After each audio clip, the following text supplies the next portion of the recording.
Hey all blendies, welcome back to Blenverse Review, also welcome to the newcomers. As you can see on the screen today, I brought you Thanksgiving No Leftover version of Ultimate John Carver action figure. Not so sure why there's not a lot of review for this guy, because I find it quite interesting. Probably a lot of people own the first version from NECA, which is not the No Leftovers version. But here it is, I came to review it, and this is my very first John Carver action figure, so I'm very excited to review this guy with you. Well, everything inside the box is outside, as you can see. Let's get straight to the box first. Thanksgiving, there will be no leftovers. Look at that turkey with an axe. Look at that, looks delicious. Ultimate John Carver action figure, no leftovers. Thanksgiving. Look at that, with picture of John Carver. The backside. That is such an amazing image of John Carver himself. Look at that. Same thing at the top, not much at the bottom. Here we have John Carver, and everything that is outside of the box, let's get through it. So, when you open this figure outside of the box, straight ahead, in new condition especially, you have his apron attached to the figure in the beginning. I took it out to easily show it to you guys. There are no bendy wires or anything, which I prefer. These kind of accessory that comes without the bandy wires. There's always a problem when there's a sticking out bandy wires from the inside, right? I just don't like that. But here it is, Thanksgiving. Look at the picture of the turkey. It is really nicely made. It's in really decent quality for a relatively cheap figure, right? I mean, other figures such as Hot Toys are skyrocketing in price nowadays. But NECA, slightly, I don't know, they might have slightly, when overpriced them before, but still it is relatively a lot cheap figure from a lot of different things out there. And we got two different pair of masks, and whatever is attached to the John Carver right now, I'll get it in a bit. Look at that. We got the burnt one and the bloody one. They are both really nicely sculpted. Look at that. Well, besides these two, I prefer the bloody one, but the one with the microphone where he streams in the dinner scene with all of his victims, wrapped around the chair with a rope and things. I mean, yeah, that's just classic. That's my favorite scene from the movie. I'm not gonna spoil it, by the way. But inside the mask, there's a peg where you can attach it to the head, which I'm going to show you in a bit, because they reused the head from the Valentine's minor figure. You also have this, look at that, this fork kind of thing that you use to cut the meat and things. He cut someone in the movie with using this thing and the knife that's being held on his hand right now. This one he uses to screw it through someone's throat like that and just pop it out. Get a glass of blood, serve it to people. Really nicely detailed though, it's a small accessory. Really, really cool. He also has this timer. It looks like it's gonna spin because it's really highly detailed, but actually it's not, unfortunately. If it did spin, would have been fascinating, but I wouldn't expect too much for such a small accessory. You get this automatic saw kind of thing. Forgot what it's exactly called. You see all the blood everywhere.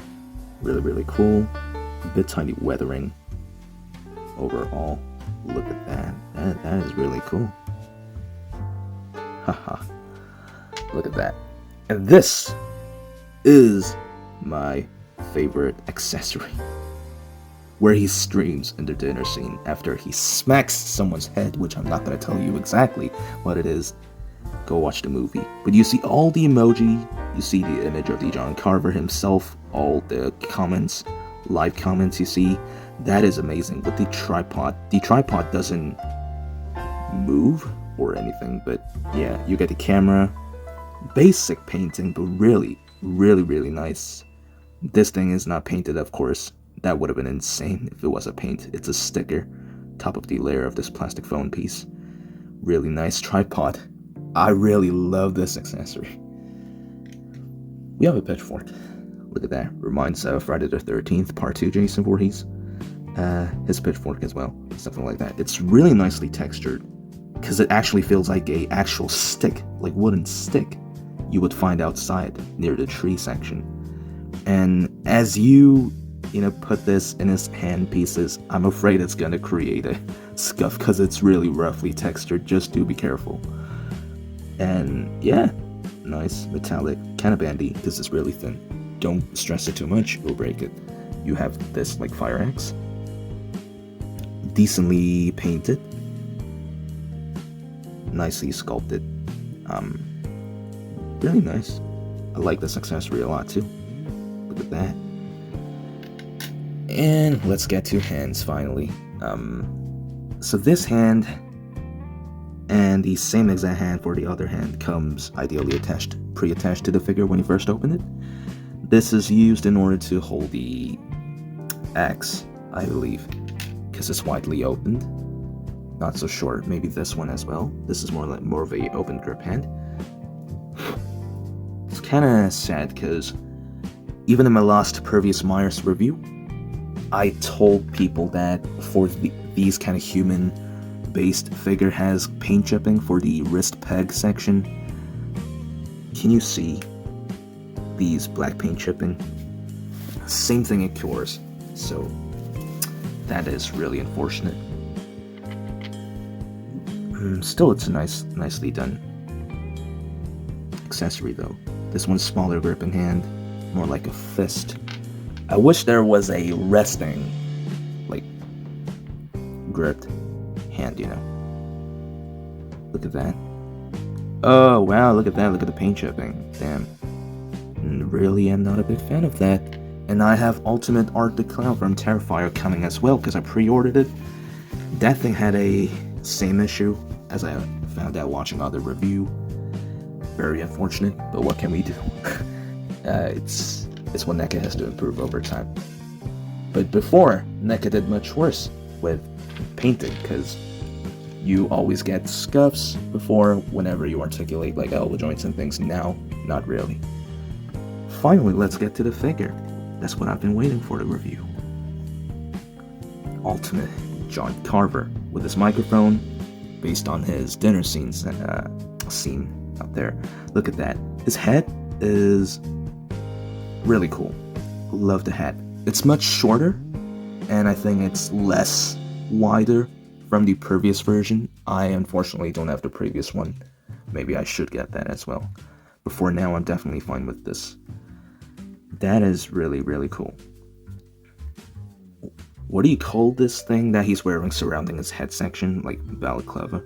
Baklava? What? I think baklava's the eating. It's a food, right? Baklava, right? He's wearing that thing as well. Look at that.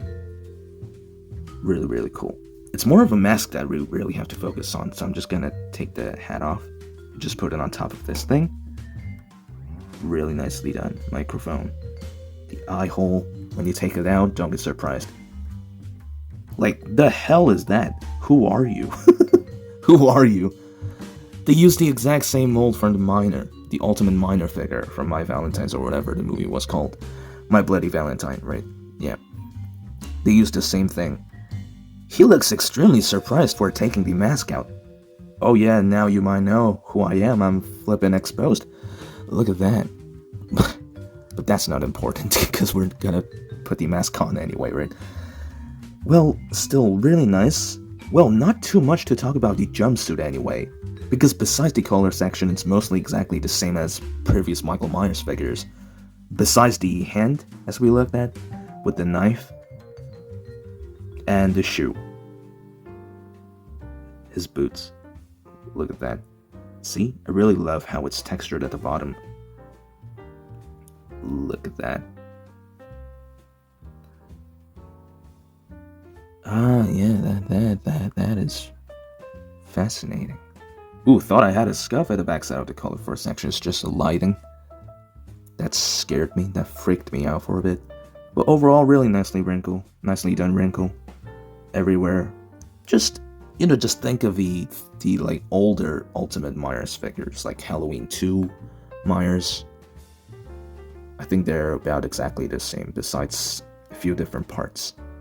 Really, so not too much to talk about if you're a type of person who is very much aware of Myers figures from NECA.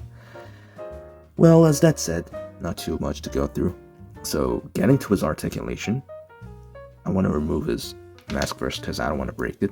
It does move side to side really stiff though.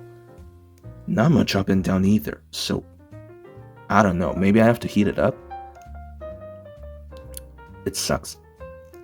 It's exactly the same as older Myers. The arms go up, moves up and down, of course. Double jointed elbow.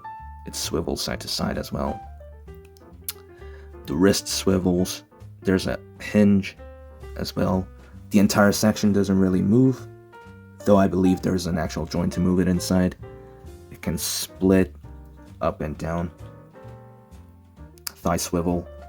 It goes up to 90. It should go up to 90 degrees, but mine's kind of stiff. The boots rotate side to side. There's a hinge, there's a pivot, and there's a hinge. So yeah, that is it for the articulation. There's not too much to talk about, honestly, right? But yeah, I'm not so sure why most of the killers, like from slasher movies, are wearing a jumpsuit. Maybe there could have been something different? Like Jason, where his costume changes most of the time depending on the version of him. Maybe the reason why I love the Curse of Michael Myers figure that I previously reviewed in my channel, is that his overall design's quite unique. His jumpsuit's color scheme is different from most of the other Myers. His color scheme's much more brighter than usual. Quite new, right? New for the collectors. That's what I really liked about the Myers. But this one's, I mean, if you have his apron like attached to him, it's gonna be quite unique as well. But I will take it away, because I don't think he wore this in the dinner scene from the movie. Just his phone, and he has this hammer thing that you use to smash some, I don't know, beef or pork, whatever, to break them down into smaller pieces. They don't have the accessory in this figure for that particular scene for that. Really unfortunate. But he comes with most of the necessary accessory from the scene and things in the movie. Really cool. And yeah, please do go check out Thanksgiving No Leftovers movie, the 2023 version of this movie, because we have so much iconic slasher killers. Like, for example, like Halloween, we have Michael Myers, bunch of versions of him. Friday the 13th, we got Jason Voorhees, and now for Thanksgiving, we have a slasher killer called John Carver. And I am really grateful for the director, that the fact that he made this movie in order to create another iconic slasher killer in the horror verse, horror universe, should I say. Really happy that we have some modernized new slasher killer, at the same time keeping those retro vibes of jumpsuit and things, his choice of weapon, the cruelty of the killer. Love every aspect of this figure and the movie itself. Do go check it out, because it's quite an awesome, but at the same time quite brutal if you're not good with brutal and disgusting scene of the movies. If you watched Terrifier, this will be definitely fine to watch. If you didn't, if you have no idea, if you hate horror movies, whatever, I don't think people who hate horror movies will watch this review anyway, but if you love slasher, definitely give it a try. Anyways guys, thanks for watching, and yeah, I will come back with another review.